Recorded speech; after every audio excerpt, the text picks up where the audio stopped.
با سلام به بینندگان کانال بیوتیفول وید، دکتر ساروخانی هستم، پزشک زیبایی.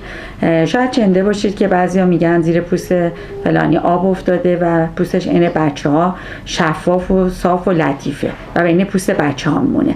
علتش ماده به نام هیالورونیک اسید هستش. شما میتونید در روتین‌های پوستیتون از کرم‌ها و سرم‌های حاوی هیالورونیک اسید استفاده کنید. اما یک راهکار داریم که خیلی مؤثرتره و خیلی سریعتر به جواب میرسید. استفاده از مزوژل ها هست. مزوژل هایی مثل پروفایلو، جالپرو و کیارا رژو حاوی مقادیری زیادی از هیالورونیک اسید هستن که مستقیما زیر پوستتون تزریق میشن و باعث شادابی لطافت پوستتون میشن و باعث میشن که همونطور به قول معروف زیر پوستتون آب بیفته و خیلی شاداب و لطیف باشه. شما با مراجعه به کلینیک و مشاهده پوستتون و با ارزیابی بررسی پوست و سنتون میدونیم یک راهکار خیلی مناسب و مزوژل مناسب براتون انتخاب کنیم.